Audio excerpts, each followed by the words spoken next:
Hello, everyone, and welcome back to the Cop Council. How are we all? Hopefully, all of you are having a fantastic day from wherever you are around the world. Hopefully, we've all recovered from that abysmal show that was yesterday's Champions League exit against Real Madrid in some sorts, of course. But we are here today for another news episode for you guys today. And as of course, if you haven't seen the thumbnail and the title already, of course, we are going to be talking about Stefan Bajcetic, and unfortunately, his season is over for the Reds. Sadly, that of course, and we'll get more in detail with it. But yeah, sadly, his season is over. Of course, we're going to also speak about Naby Keita, because of course it has been confirmed officially in some sense that he will definitely be leaving the club. We all knew, but again, it has been officially confirmed. And again, we are going to talk a little bit about the squad in itself. Within Jurgen as well, we're going to be talking about that, and obviously the massive rebuild that is going to be needed over the next, over the 6 months to a year, even possibly 2 years with Liverpool Football Club as well. And of course, guys, let me know your guys' thoughts. Let me know your thoughts, opinions, reactions, and all that good stuff as well in the comment section down below.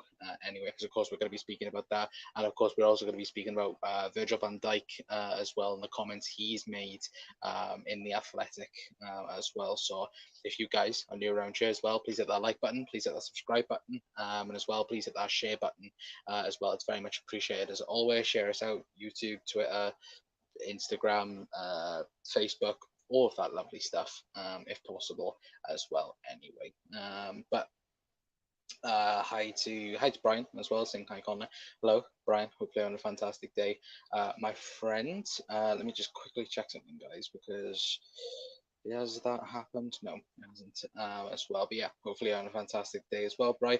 Doug is in as well. Obviously, I'd like to start the show as well by congratulating Doug as well, obviously, on the fantastic news. If you guys have not seen it yet, then I please go over to Doug's Twitter or any of Doug's social medias, of course, and find out the excellent news as well. So very much happy news for Doug as well, and over the moon in that regard as well.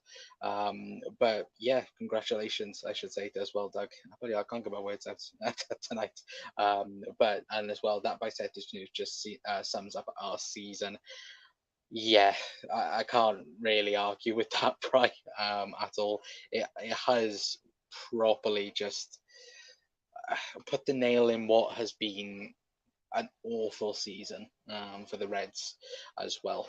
But hi, Doug. What's the news? Tiny feet? Question mark. Yes, let's just say that as well. But as Doug said, yes, tiny feet as well. Anyway, but we will get into it then. And oh, Bayern Leverkusen just scored. Sorry, chat. I could win 600 quid tonight. So again, fingers crossed. But of course, if you guys haven't seen the news about this man, Stefan Bajcetic, of course, has been a revelation through Liverpool's terrible and abysmal season so far. Of course, an 18-year-old kid coming in and has been absolutely brilliant for the Reds since coming into the team. But yes, the sad news today that, of course, he brought up on his Instagram saying, and unfortunately, I've picked up an injury that will keep me out until the end of the season, saying it's very sad to say goodbye to this amazing season for me, but I understand this is part of football and will only make me stronger physically and mentally. Physically and mentally. I would also like to say thank you to you Reds for all the support through the season. I assure you I will do my best to be back stronger than ever, which of course, again, look, is terrible news. The fact that, again, Stefan Bajcetic will be out now for the rest of the season. And again, it's just a sad sight to see where Liverpool, we've had to rely so much on an 18-year-old kid that's coming through the ranks and just about shining for the Reds as well. And that's the annoying part about it, where we've overplayed him, we've overworked him.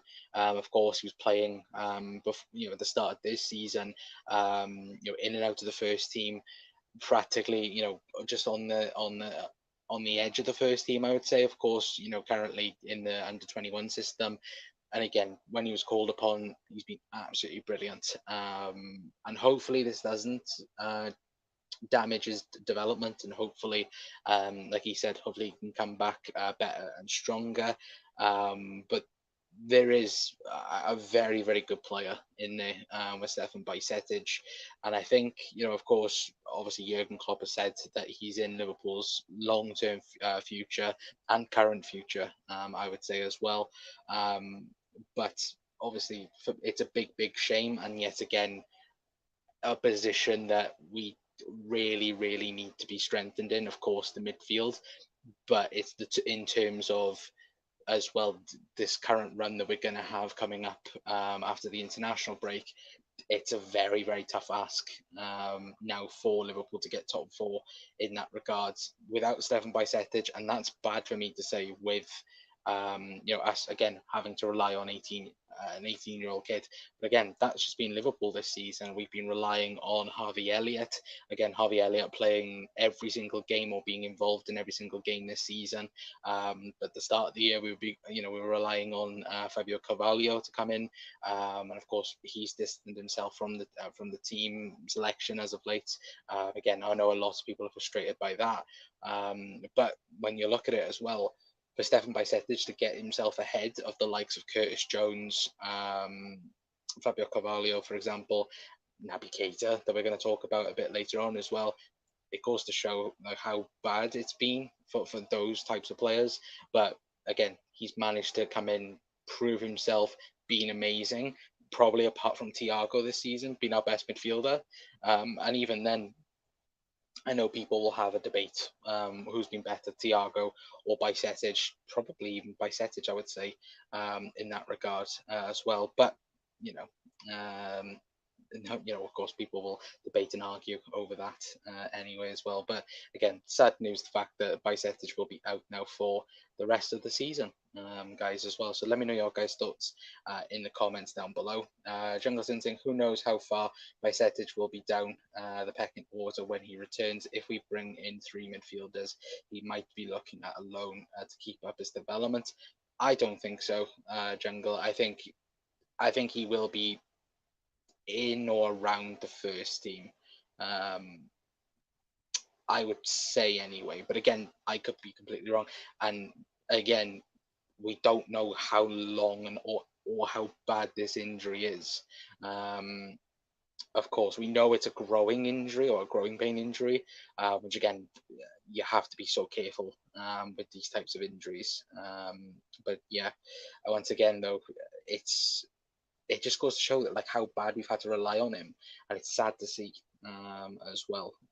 Anyway, but again, hopefully, like I said, his development won't get stopped and will be punished by this as well. But the same thing happened with Harvey Elliott, just getting started in the team. Hopefully, he comes back stronger, come back strong as well. Yeah, absolutely, bright. And again, that's the that's the thing where we all hope and pray that he will potentially come back in.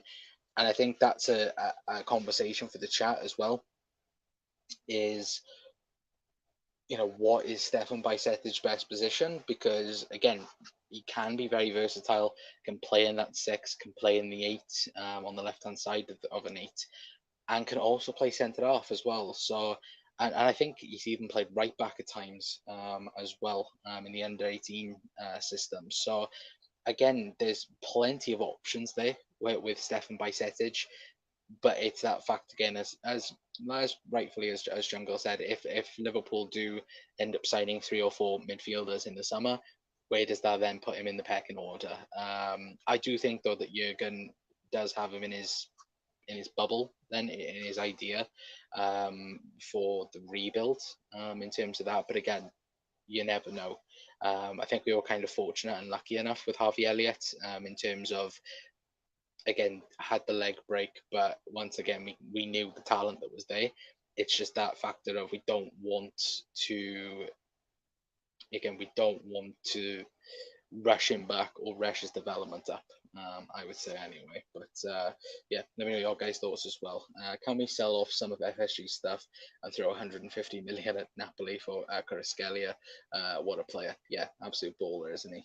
Bright again. I've liked him ever since we played him in the Champions League. You see that player that is like, mind blowing in that aspect of things. And he was absolutely brilliant that night. I know Victor Osimhen as well was also amazing, but Kvaratskhelia was so good. I'm probably pronouncing his name wrong, but one hell of a player. And I think, if you're Real Madrid, um, do you look at him and come calling for him potentially?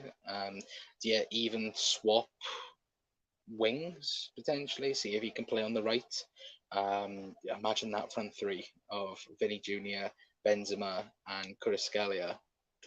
It's a real frightening thing, considering how good he actually is as well. Who do you think gets him? Kvaratskhelia.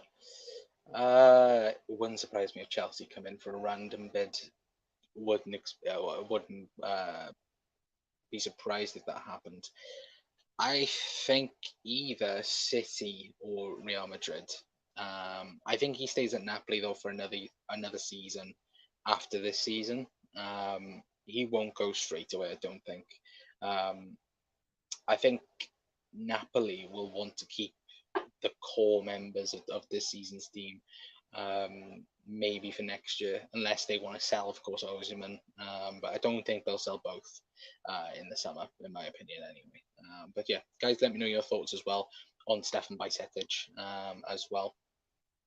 But we will move on anyway, and of course, we will talk about Naby Keita for a brief moment as well for you guys. Of course, the news confirmed today by Paul Joyce, saying that, of course, Naby Keita will leave Liverpool in the summer for a free transfer. Again, it's not breaking news in that aspect of things, in terms of, it's a shocker in that regard.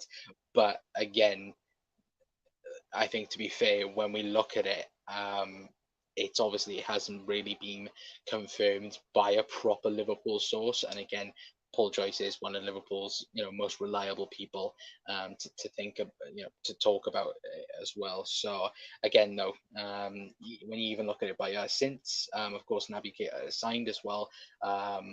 He signed on the 1st of June 2018 for £53 million, making 129 appearances so far, 11 goals and 6 assists. Of course, going on to win the Champions League, Premier League, FA Cup, League Cup, and Club World Cup as well, and Currently Shield if we want to include that as well. But with Paul Joyce obviously confirming that Naby Keita will leave on a free, what would you rate his time at Liverpool out of 10?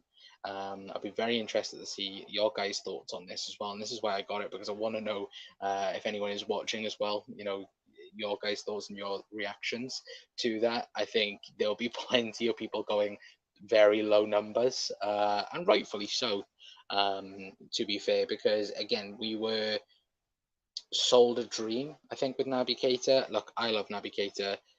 He, for me, if Naby was fit 100% of the time, be one hell of a player. But over the last 12 months, or especially the last 6 to 8 months anyway, his whole attitudes around certain situations, the talks of, behind the scenes at the club, where we all turned around and was like, oh yeah, Naby will sign a new deal. Naby, it looks to be that Naby will sign a new deal, and then the whole conversation was like, no, Naby Keita is refusing. Supposedly, there's complications in terms of the contract. There's certain elements where there's people saying that, again, he wants more playing time, which, of course, the counter argument to that is, well, that's fair enough, Naby, but you've got to be fit to be able to play. And that's the laughable part of that. And if that is true, then I think that's laughable in that sense. But if it is, money wise, of course, him being on a free transfer, of course, that will bump up wages, that will bump up agent fees as well. And again, it's that question of who's going to get him, who is going to be buying Naby Keita next summer. And the only thing we've heard of right now is Germany. Again, sorry, chat, I've got an itch right there. Excuse me. But yeah, that's all we've heard is Germany. We haven't heard of a team in Italy wanting him. We've heard, of course, Barcelona being interested, which would make sense in that regard because, again, free transfer. Barcelona have no money. So, again, a free transfer for them would be brilliant in that regard as well. But that's the other thing when you look at it and you're like, it makes sense in that regards to go on and get him if they could get him. But still, I do think he will end up in Germany. Again, it would not surprise me if RB Leipzig do get him. But then it wouldn't also be a surprise if Dortmund go and get him. Because I feel that maybe in the Bundesliga is best suited for Naby Keita, where again he might look amazing again in the Bundesliga. But again, I'm not entirely sure.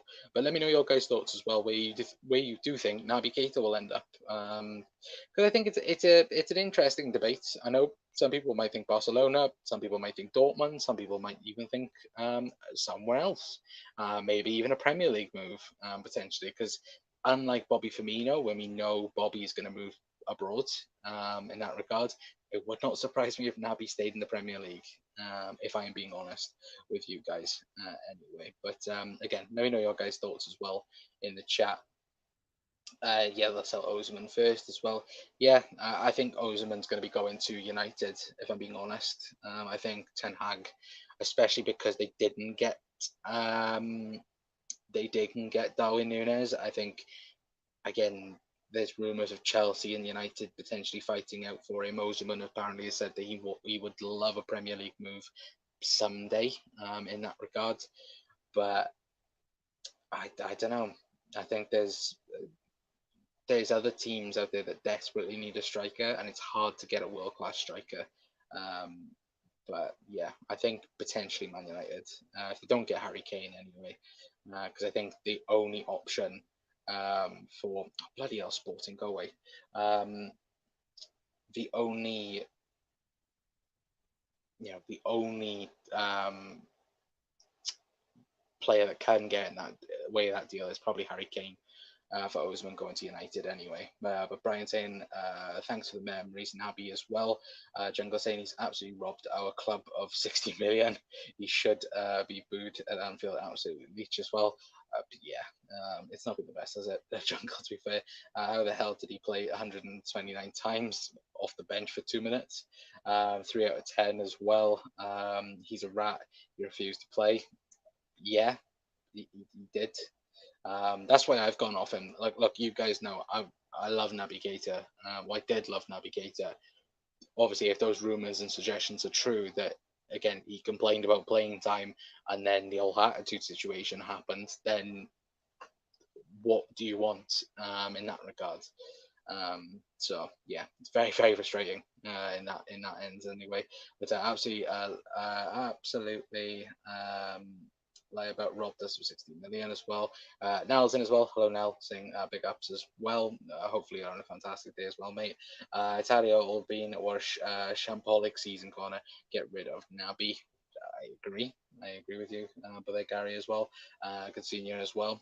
Dortmund, I'd say Germany for sure. Germany, I think nailed on. I think he'll end up going. Kane to United, Osimhen to Real or Chelsea. Yeah, I can 100% see that. It's just the fact of who could potentially come in for not who could come in, like in terms of price and in terms of who could sign who for how much. I think that's the worry thing, because again, how much I think Kane's in his final year chat of his contract. I don't have a clue how much they're going to be asking for him in that regard anyway. But Bobby would sue Atletico. yeah, Atletico, Inter Milan as well. I think he'd absolutely suit to a T, as well. And I think that that's a big one as well. To be fair, but yeah, let me know your guys' thoughts as well. Anyway, but we are going to talk a little bit about the squad now anyway, and we are going to talk mainly about Virgil van Dijk's comments to the Athletic as well, of course. Obviously, speaking uh, to the Athletic, obviously, I think he spoke to James Pearce on this as well, saying that we still have a lot of games to play for us, and we want to be in the Champions League. I think that will also help to attract the best players in the world, not all the time, but it will definitely help. As well, and he did go on to say as well, we have to recruit in the summer if we want to be where we have been over the last 5 years. Then we obviously need quality in I can't read quality imports. Um, Quality imports, especially with those players leaving. I think it's quite obvious. Yeah, absolutely agree with you. I absolutely agree with Virgil van Dijk. And that's the thing where you know we're speaking, and obviously Liverpool. We all know what Liverpool need, and it's again it's in my opinion, it is once again all on the owners in that regard.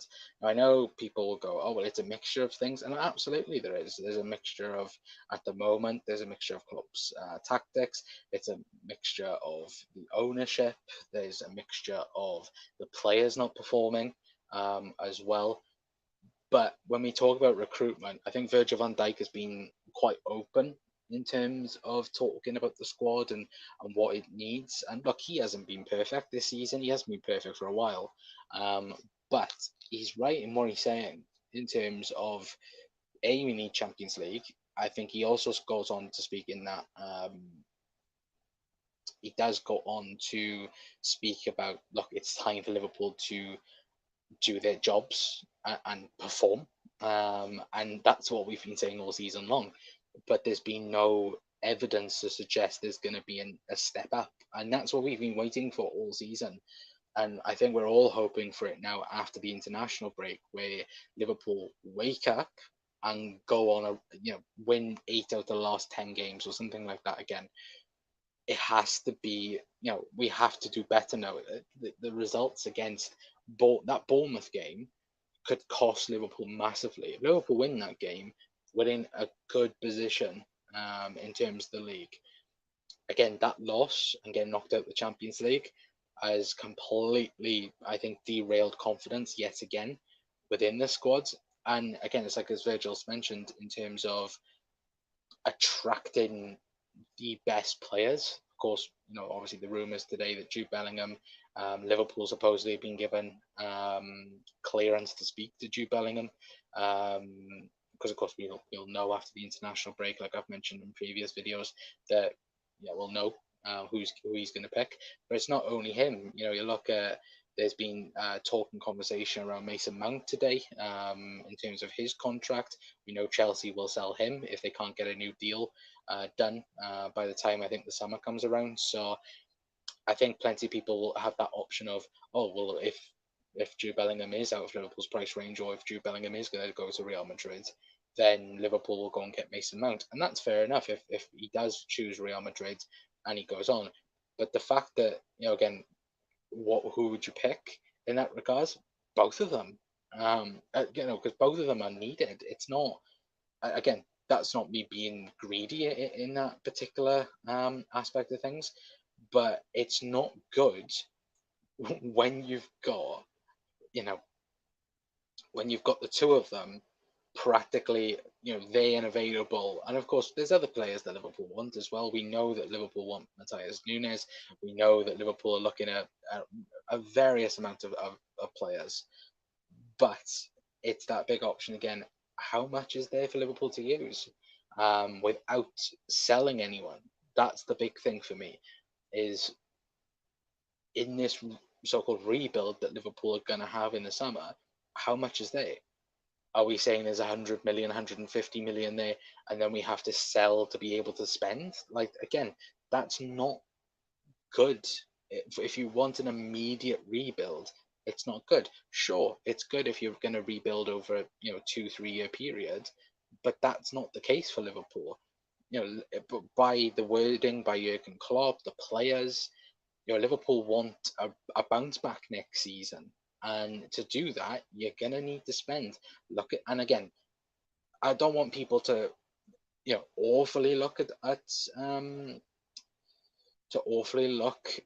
Chelsea, but Chelsea is an example in that regard when you need to spend 200, 300 million to, and again, that I'm not saying that for every single summer. That's impossible. It's not structurable, and again, that's not how a team should be run. But if you're having just one main season of a huge, humongous rebuild, then sure. And then the other seasons, then maybe a couple of million here and there, nothing huge. That is what's needed at Liverpool. And at the moment, there's no suggestion. Of course, there was rumours that Liverpool would be getting a war chest in that regard, but again, that's been said over the last 5-6 years at Liverpool Football Club. And again, it's like I said, we will see. But for me, I think that there needs to be whispers and rumours coming out of this international break of Jude Bellingham to Liverpool. Get it done, get it dusted. If it's possible, then just get it done. Don't be hanging around and don't be using speculation of Jude's gonna this, Jude's gonna that. No, get it done early. What a goal by Sporting. Wow, I didn't want to know that. I know that it's 1-1, but I need Arsenal to win. Are they any? If anyone is watching the Arsenal game, are Arsenal close to scoring or not? I need to know. Connor, the one thing that really annoyed me was the lack of fight for Liverpool in Spain. Yeah, 100%. Gary, I can 1,000% agree with you on that. It was awful, and that's the annoying part where there was no fight from this Liverpool side, and again, it was frustrating. It's better than the usual. We have to want it more. Bullshit. We need players, and nobody can say otherwise. Yeah, absolutely. Players can't say it. It's not. It's not the fact that again the players can go around. Oh yeah, we need to do this, we need to do that. No, the players realise that a rebuild is needed. Again, Liverpool. I feel like Liverpool haven't been in this type of situation of again being on top, being up there, and then needing that rebuild. The only time I was reading something from the Sandfield in terms of Bill Shankly when he had to do a little bit of a rebuild. Klopp could learn a little bit from that, and it's similar like that. Again, Liverpool have been at the top of everything for the last 5-6 years, and we've done it with the same players. And again, I'll always say go back and watch that Pep Guardiola conversation. I think he had with Rio Ferdinand when he said it's impossible to do with the same players. It can be done, but it is very, very rare. And Liverpool have done that. You look at the Champions League final back in 2019. Apart from Sadio Mane and Gini Wijnaldum, it's the same Liverpool team. You just put in Thiago Alcantara and Darwin Núñez, it's the same Liverpool team. And that is a big worry for the future ahead anyway. But guys, let me know your guys' thoughts in the comment section down below anyway. Because I want to know your guys' thoughts and opinions as well in the comments down below as well. But I think, look, overall, I'm hoping there is news going to be coming out over the next 2-3 weeks anyway, in terms of something, in terms of Liverpool getting someone done. Like we heard last season around now that Canate was done for Liverpool. I'm just hoping we hear something similar as well, and multiple players as well in that regard.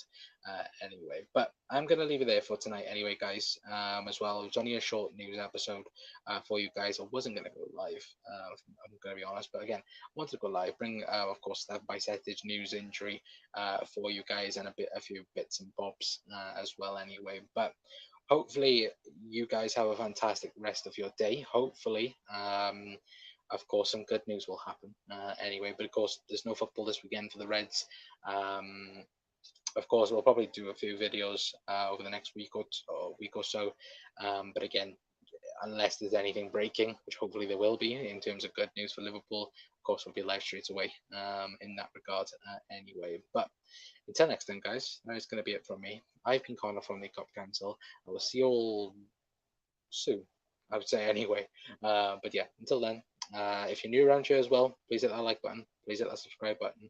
Don't forget to hit that share button as well. It's very much appreciated as always. And yeah, don't forget. Well, I should say as well. Have a good weekend if I'm not streaming as well for you guys. But yeah, until then, I've been Connor from the Cop Council. I'll see you all then. Ta-ra.